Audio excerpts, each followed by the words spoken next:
free time to the community is something to be well appreciated. So again, to Cleophas Richardson, I think he's the president of the board, and the rest of the gang, job well done, and congratulations again. Okay. Well, Sucker Garden is my second home. I have land there, and my family has land there. And Sucker Garden, we once had a house there that is no longer there. Where, as a child, I lived in Sucker Garden. So I'm always, whenever I hear about Sucker Garden, I'm always pleased to hear Sucker Garden doing well. And you mentioned the land that you would like to see the board make use of. What would you like to see there?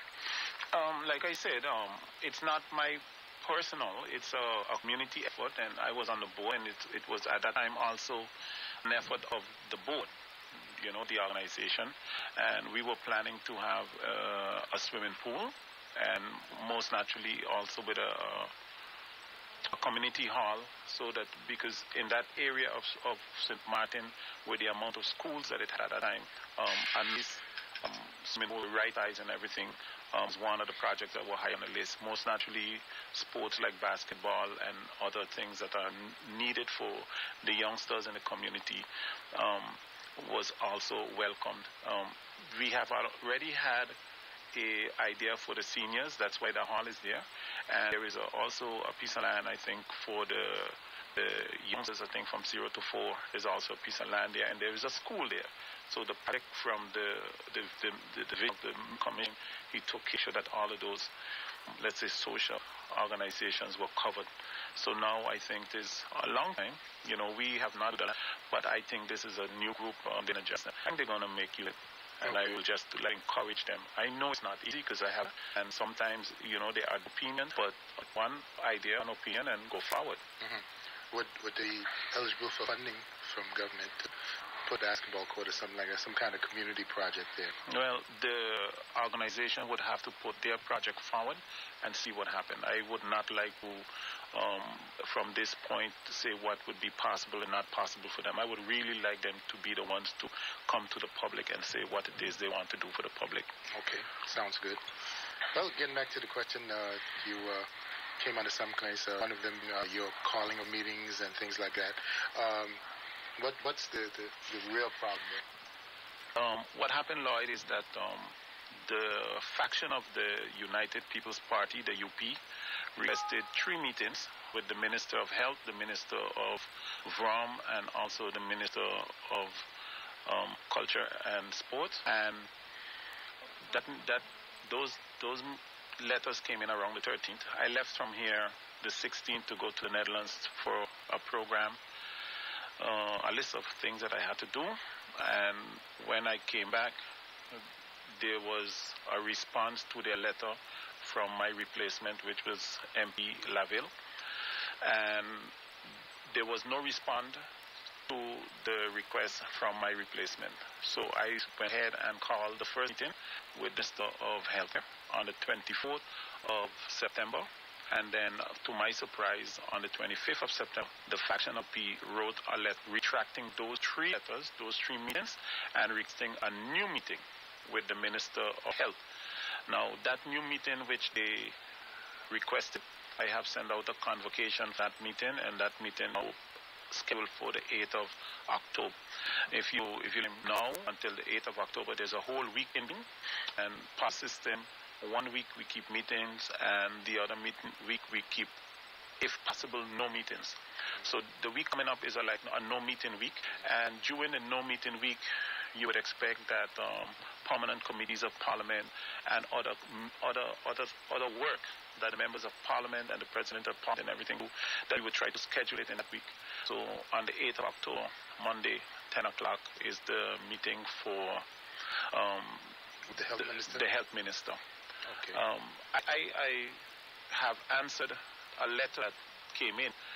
The UP have already written a letter asking to why I had cancelled that meeting. So I wrote them back saying I cancelled it based on your request, because the convocation, everything already went, so was notified, and the next day you are the one, you're the initiative taker, you're the one who requested the meeting, and if you say you don't want the meeting, it is my job to call it off.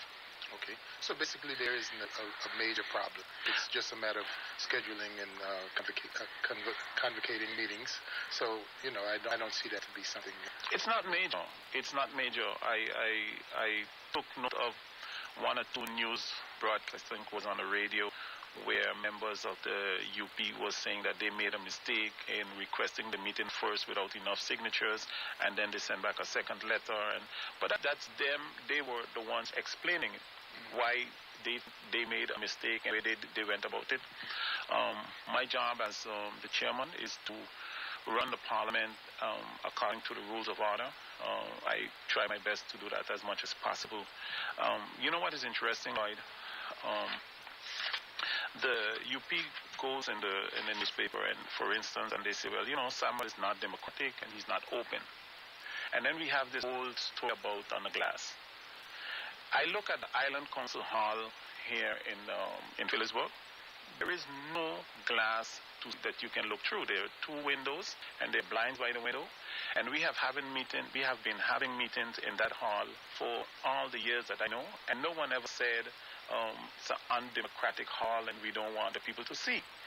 I had a member of parliament of the Netherlands Antilles, and the whole hall is closed off with mahogany wood, and there are chairs for the public. In parliament, there are also chairs for the public.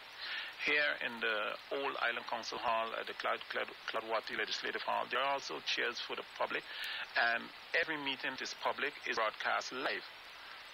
If you're broadcasting the meeting live, you cannot say that you're shutting the public out. What has happened here in Parliament is that the new hall has one whole wall that consists of glass. And when I came in, I made an idea table, something about the ability to look through the glass. Because when you have a closed-door meeting and you have a PowerPoint presentation, people sitting out in the hallway can just read what's being presented on the screen. Mm-hmm. Now, I have made use of one of the ideas that was there, and what I did, I tint the glass with a tint that more executive. It's not a tint that is on a can, but it's a more executive tint. And the idea is one of the ideas that I met on the table. I also have minutes of meetings that my predecessor, the chair lady before, was having, and they had ideas, blinds, for curtains, and were much more expensive ideas. And I was kind of shocked to hear that the same members' party stating they don't to have the tint. Moreover, on the 4th of September, not so long, the faction leaders of the factions of the parties that are representing Parliament, we form a group that called the Senioran Convent. And in the Senioran Convent, you discuss the matters relating to the parties and the organization of Parliament. And on the 4th of September, the faction leader of the U Party was present when we discussed the tint. Now, the request that is on the table, and you listen carefully, the request that is on the table is to take down the tint that is there and put back up one where the public cannot see the members inside, but the members can see the public outside. I don't see no point there. Well, that is on black-white. But that's the request that is on the table. And it is my job now to go and look for the tint that while the members are having a meeting, they can see the public outside, but the public cannot see them inside. Now, I'm looking for the tint because it's something that was said by the Senioran Convent. This is their request, and as chair, I have to reply. I have to comply with that request. So when I do find that tint where the members of Parliament can see out, the public cannot see them, it will be the same thing for the public, because right now the public can't see them, and they cannot see the public. Let me ask you, do you have to comply everything that they ask? I mean, you're the chairman of Parliament. Can't you say, listen, that's stupid. You want to sit down and see the public outside, but the public can't. You can just nullify that and say, listen, let's move on to business that people's, and not things like tint that you can sign. That's what we're paying them our money for. Richardson, when you sit in a meeting, and this is a parliamentary meeting, this is a meeting with all the faction leaders of the factions that represent in Parliament. If we come to a consensus that this is what they want to happen, this is what will happen. I am not the boss of Parliament. I run Parliament according to rules and regulations. Yes. So it is the wish of the members of Parliament that they can see the public outside, but that the public cannot see them. So I hope when that is done, that I do not then another because but I find personally there are so many other important issues that we can talk about, and it is also very interesting to note that if we decision in the Senioran Convent and a faction leader who was in that meeting also come out and say they are no longer in agreement with the decision that was taken in the Senioran Convent, then the question is, we have in a Senioran Convent. What is the Senioran? What is that? Senioran Convent is, let's say, all of the faction leaders come together. So the faction leader of the UP, the faction leader of the National Alliance, the faction leader of the DP, and then the independent members, together we form the Senioran Convent. Yeah, my question is, the name Senioran, where does that come from? Just language? It's let's say the seniors or the leaders of the I don't know where the word come from. Okay. But it is something I also experience in the Parliament of the Netherlands Antilles and stuff like that. There's a Senioran Convent. There's a Senioran Convent. There are three groups of people, three groups of let's say meetings that can take place. Actually, more. You have the Presidium. The Presidium consists of the President of Parliament, the Vice Presidents of Parliament, and the clerks. So that's the Presidium. Then you have the Senioran Convent. Then you have the public meetings of Parliament. Then you have the Central Committee of Parliament. Then you have the Permanent Committee of Parliament. Okay. So you can have meetings on different levels. The Presidium is a setting that see to it that the President does not, let's say, undemocratically take care of certain directions. Okay. So it is balanced, it is regulated in Parliament that those things takes place. Another question I have, from your perspective, there too now, we often hear about the Par-latino and members visiting different islands, Par-latino. From your perspective, what concrete has come out of those visits? Because we spend a lot of money on those members traveling to these Latin countries, and from where I sit, I haven't seen anything constructive, where that is concerned. The last time I was on your show, we spoke about the same issue. Yes.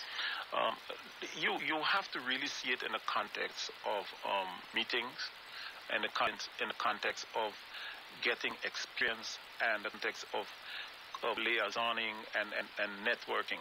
Now, the idea to come up with a marketing strategy for the Latin American market, which we can then tourist, and when we considered to have off-season, that's one of the spin-offs of this thing. Okay. Another one that is happening at the moment is where MP Lloyd Richardson, through his going to Par-latino, have been able to make contact with suppliers that can supply products on a much cheaper basis. I know he's busy with that idea, working out with vendors to see who are interested to pick up this idea. I won't be able to sit here and say all the things that have spun off from those meetings. When you go to a meeting like that, you're exposed to ventures and experiences that you haven't had before, and it widens your horizon. Now, I want to show you something that took place. On the 25th of September, 11:50 in the morning, MP Jules James called me. He wants to talk about the trip Par-latino that just took place. MP Arundel wants to go to the meeting. So I said to him, MP Arundel could not go to that meeting because she was not a member of the Asuntos Políticos, as the political affairs. There's an arrangement that every time two families would go. At 2:45, he came back to me again. If she could not go to political affairs, can she go to the meeting of education? Because Member of Parliament Sylvia Myers declined. I said to him, bring me a letter. Okay? I received that letter the other morning around something. At about minutes to 4, Ardell came into my room am I blocking the UP from going Par-latino? I said, no, I'm not blocking UP from going to Par-latino. I just received requests on black and white. The next morning, 9:20, we got the vote from government, and MP Arrell was able to go to Par-latino. When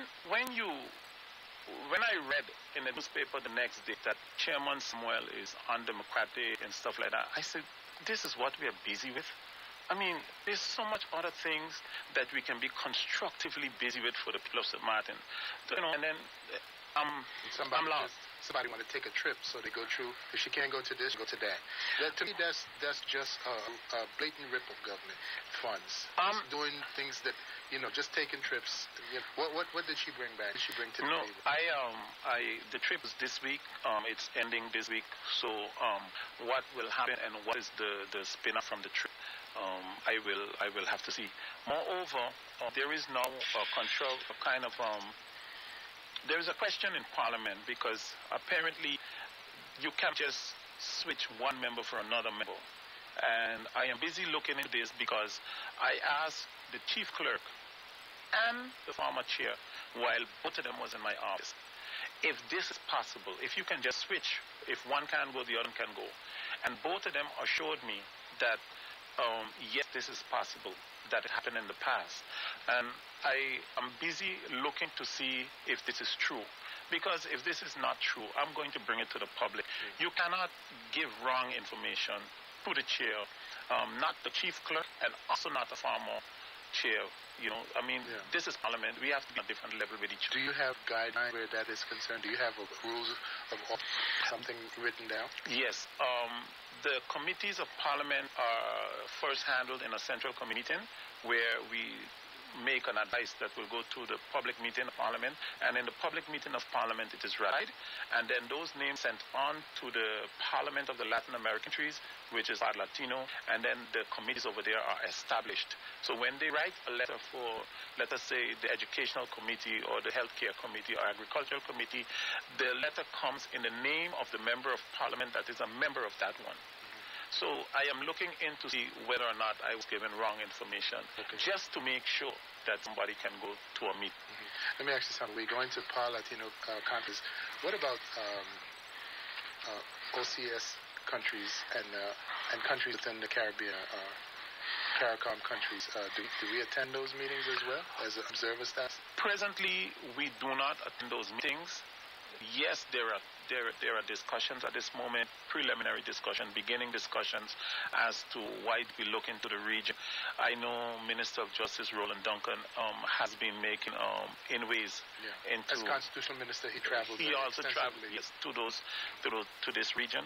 I think as we go along, because Parliament of St. Martin is young, and we would have to establish ourselves also in the region, and we will have to make partners and work and know what it is happening right here close to us. Because it seems to me that would make much more sense to be a part of that, because those are our brothers and sisters. Par-latino, I don't know, for me, it just doesn't ring as something that we need to be doing at the time. I am not closing anything out because the world is there, Lloyd. It's smaller every day. Yeah, and wherever you can liaison, wherever you can tap in, wherever you can be a member of. Remember, we are a new country, and we need to be in contact with what's happening around us. If we can add membership or observer status with the Caribbean, we have to see how it fits, because not everything is just walk in and be of. There are rules and regulations pertaining to all of these. Those parliamentarians from the Latin countries, is it also conference? Do we have the ability to hold conferences here? Yes, we do. There was a meeting scheduled for November. However, that meeting it clashed with some other program, and we were asked recently to reschedule. So it is so that they do come also to these parts. Lately was also a Par-latino meeting held in Curacao.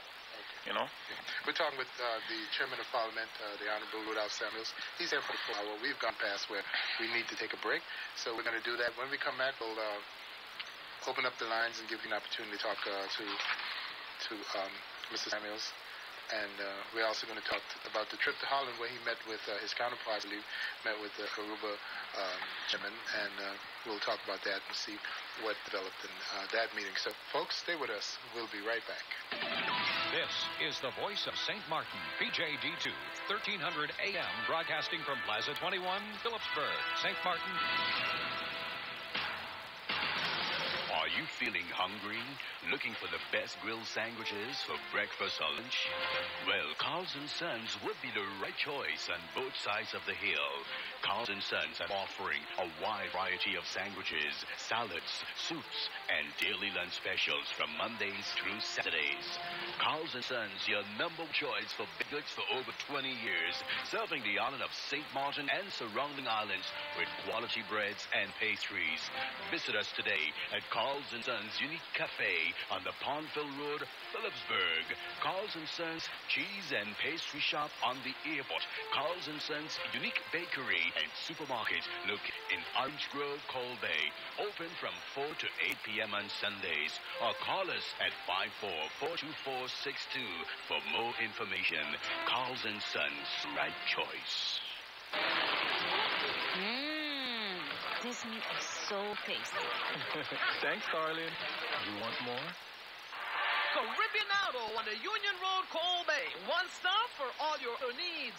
Visit their redesigned showroom for new and special order vehicles. Trained and certified specialists for all repairs. A complete body and paint service center. Come in for your free multi-point inspection checks. Caribbeanado, genuine quality parts you can trust. Ford, Lincoln, Mazda, Land Rover, and Mercedes. They also spectacular accessories and the best service at unbeatable prices with the most knowledgeable service agents. Caribbean Auto Parts Sales, Service, and Body Shop. A quality you can rely on. Caribbean Auto, Union Road, Coal Bay. Telephone 544-5211.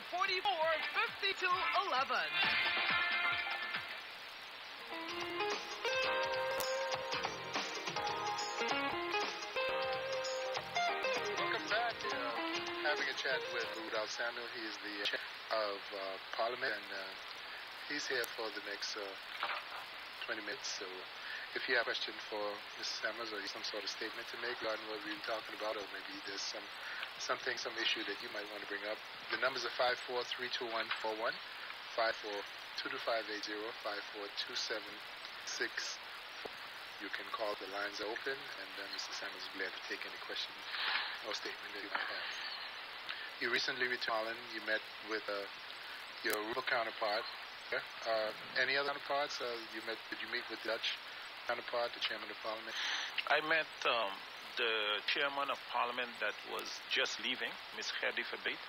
I was part of the meeting in where those of the second chamber was not returning, where they took leave of them, and also they took leave of the chairperson of Parliament, Ms. Gerdy Verbeet, because she was also leaving. But I also met with our Minister Plenipotentiary, Mr. Vogus, and his replacement, which is Mrs. Duran-York, Henrietta Duran-York, who's also a member of the National Alliance. She's also now in Holland. And I spoke with him about, the St. Martin. We had an Aruban house, we had a Caricom house, and we also have a St. Martin house that represents St. Martin's in The Hague. Now, they were talking about whether or not the present location should remain, and whether or not S4 would look at our students should also be housed in the same area, combined with a possibility, let's say, of a travel agent that can also do some economics out of. And that was a very good talk. I met with the organization, the Association of Dutch Municipalities, that's the VNG. And this organization, which I experienced from them in the past, can do training. So I have talked with them about training for myself, upgrade training, chair. And I also spoke to them about possible training for the clerks, the griffier, and also for the staff of them, because Parliament you can basically divide in two. Administration to run, and you got a political side to run that also deals with the members of Parliament. I hope that this can take place in the very nature. I met the second chamber, We had a good talk. I met people that do the how you put, when you make a meeting, it has to be safe, put together. And I spoke to them who are saving the documents of the meeting, how going about it, and how do they archive it, and how long, in what type of facilities, how do they do it, because having meetings all the time, 2 hour meetings, and their meeting, these has to be saved. So I know someone can go back and say, but the intent of the maker back then, if you want to change a law, something like that. I also met with the vice president of the vice, and in that we have touched on Mr. Vogel's brought up. What in Holland is 21 municipalities, 21 get funding if there are a certain amount of Antillian there. Now, the Netherlands Antillian more. So you talk about a Antillian municipality, and it's time that we make the change. It's time that we identify this is Caricomans, and these are St.Martiners, and these are now. We cannot do nothing too much for Station Bonaire because they are now parents. But when Arubas from the Netherlands, we used to talk Aruba, and the Netherlands no longer talk about Aruba as Antilles. We have to now talk of St. Martin and Holland. These are the 4 entities that makes up the kingdom. And this is one of the items that is on my agenda. I'm waiting till after the elections in Curacao that I can then get a meeting with my counterpart in Aruba and the one in Curacao, and together discuss this issue, and also then bring it to the Committee of Kingdom Affairs, and have something changed, because you can no longer look at people in Holland and tell them, hey, you're Antillian. That for sure has to change. I understand there's a problem there too with that terminology of referring to people from different countries as foreigners within Parliament in legal terms. I believe they have a word there that they're using, and the people want that to change, because it's discriminatory. Yeah. Their standpoint is that your base. I also there is the autochtone, allochtone. Yes, it's like the okay. Yes. Apparently that is nearly finished. The process on not using those terms anymore is not finished. It's nearly finished. However, I would like to take it a step further, and I would like us to now be identified. I would like us to be called who we are, St. Martin's, because you cannot have a Kerry house, a St. Martin house, and an Aruba house. Who are those embassies representing?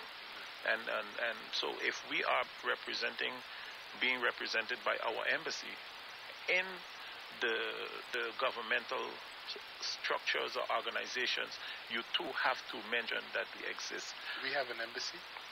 The St. Martin House. Okay, it's considered an embassy? It's considered an embassy. Basically a consulate? No, a consulate or whatever, I don't... Embassy is associated with ambassador. We have a minister plenipotentiary, I believe. Yeah. We have a call on the line. This is Sanders, Paulina Sanders. Good afternoon, you're on the air. Good morning, sorry. Good morning, you're on the air. Yes, good morning, Lloyd. Guest. Yes, good morning. Good morning, caller. Yes, good morning. Good morning, caller. First of all, I would like to say, Mr. Samuel, that you're doing a tremendous job. Your predecessor also did a good job, but I believe you're widening the horizons. I would like to ask you if there are any reports in when those member of parliament take trips. Thank you very much. When they what? Could you repeat that again, please? We didn't get that. When they switch? Is any report in when they switch? I'm thinking about when those members withdrew their support from Parliament and gave their support or became independent members. What type of report would have to be in? I don't understand the question. Yeah, I don't understand. Caller, you can call back if... Did we finish with your trip? Yeah, basically, yes. And I have been able to make contact with the organizations, and through those contacts I would be able to get information in order to build the Parliament of St. Martin to a level that bring it to a high level. Yeah. Let's take another call. Good morning, you're on the air.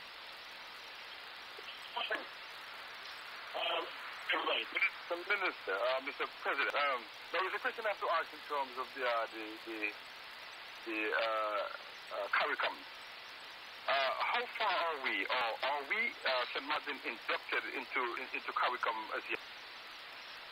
So I will let you find out, because, I run a little business, so to speak, and, we do trade, and I need to know if St. Martin is inducted officially, legally, so to speak, in the Caricom apparatus. Thank you, caller, for your question. At this moment, I cannot sit here and give you the answer to that question because I really don't know the answer to that. What I can do is I will investigate what the relationship, if there is one, and how far it is pertaining to St. Martin and Caricom, and I will definitely get an answer back to you and to the public. Whose ministry does that fall under? I would believe it is something that would go with Foreign Affairs. Foreign Affairs. Mm-hmm. Yeah. Okay. That caller still online? Yes. Okay. Yes. So I won't know at the moment, but I will get the information, and somehow I'll get back to you with the answer of that, and also to the public.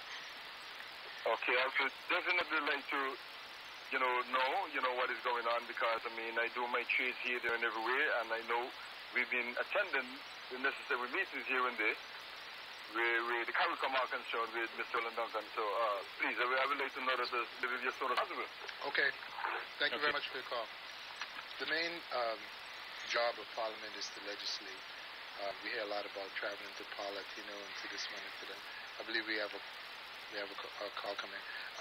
From your perspective, is there any significant legislation that has been put forward, put to the floor, put on the table? There is the amendment to the short-term labor agreement, the labor contract. That is on the table, and it is walking its way through the various organizations, the various steps. The idea here is to curtail the abuse of that of that agreement. You cannot do away with it 100% because if a contractor is building a house and he hires a mason for the duration of the contract to build a house, you cannot expect the contractor to keep the mason on payroll permanently.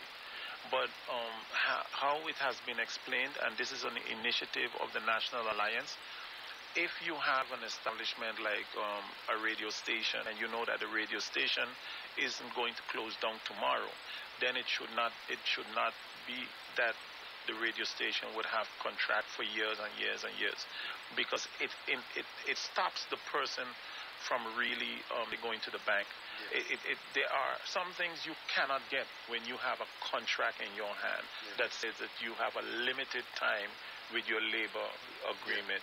If you have an unlimited time, it makes a whole different thing for the person involved. So the idea and the initiative of the National Alliance is to bring about a stop of the abuse of that situation.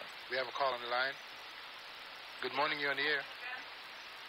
Mr. Samuel, Lloyd is going to listen again. I would like to know when parliamentarians travel to certain Par-latino, whatever, do they make a report on their findings?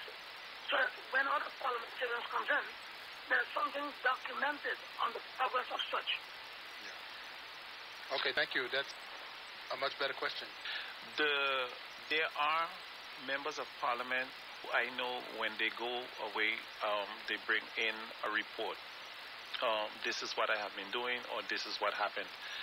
Not every single time a member of Parliament go to a meeting, a full extensive report is possible, because not all the agenda points that are discussed culminates to such a situation.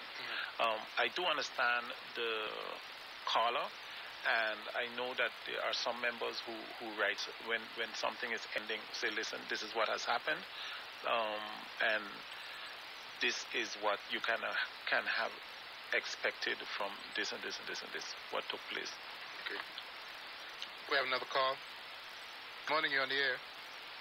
Yes, my question to Minister Samuel is, I always call him Minister.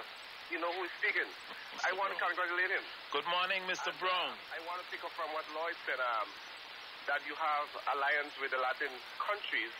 And what happened to the Eastern Caribbean?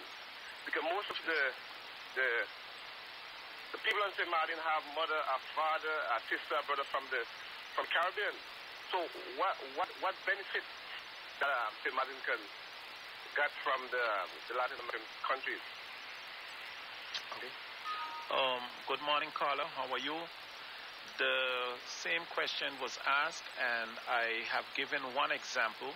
And the example that I have given so far was the one that relates to being able to market St. Martin in the Latin American countries. You know that tourism is our main industrial pillar. So during the time that we consider to be in the off-season from the North American market, we can then be on-season from the Latin American market. There is another Member of Parliament, Dr. Lloyd Richardson, who is also busy in a direction of trying to find suppliers that can supply goods that are of a good quality, but they are cheaper, so less expensive, in order to do something in the area of the high prices. So there's two concrete things that I know that could take place, and that is being worked on. That's a benefit of being a part of Par-latino. Okay. I believe we have another call coming in, and let's go to that. Yes. Good morning. Morning again. I'm not hearing you very clear, but I'm letting you speak. I don't know if it's because the rain is falling, but last time I believe that you heard some of my questions. But what I'm emphasizing on the alliance with St. Martin with the Latin American countries, what I'm stating is this, that most of the people on St. Martin have mother, a father, sister, brother, cousin, nieces from the Eastern Caribbean. And I just struck it from what Lloyd said, why not join this alliance with the Eastern Caribbean first? But again and again, what I want to ask is this: what benefit that St. Martin can benefit from the Latin American countries? Okay, I believe we just went through that. So you're not. I believe we just went through that, and we went through it twice. Mr. Samuels explained that twice. He said one of the benefits is the establishment of tourism, a tourism trade between the countries. The second one is to see if we can find cheaper product of a high quality in those countries. I don't think that we want to waste more time trying to explain that one. And as far as being a part of the CARICOM or the OECS, that is something that would have to be dealt with by the Department of Foreign Affairs and Ministry of Foreign Affairs. So Mr. Samuel said that he would look into see if we are, in some way affiliated with CARICOM or the OECS, and as to what level that is. We are just about out of time, Mr. Samuels. I want to thank you for coming in, sharing your thoughts with us, and bringing back the report of your visit to Holland. I see you have it well documented, and it would be nice if the parliamentarians would document their things like that too as well and bring it back to you. And it would show, like the gentleman said, would show that they're actually visiting for a good purpose. But in any event, we expect that you would keep us abreast. From time to time, you would come in and let us know what's taking place in the halls of power, the halls of parliament. So thank you very much, and keep up the good work. I joined with the caller who said that you're doing a good job so far, and we commend you, and keep up the good work. Thank you, Mr. Richardson. I'm always available, and you know that. I've always been in the past, and I thank the people for listening this morning, and have a blessed Sunday. Okay, with that, we're out of time. We hope you enjoy this program. Tomorrow, we have scheduled the Minister of Justice. He is supposed to be here with us on Viewpoint at 12 o'clock. So make sure you tune into that. I still have to reconfirm with him, make sure he's back on there. He was supposed to return today, so we'll reconfirm and see if he's here. If so, he will.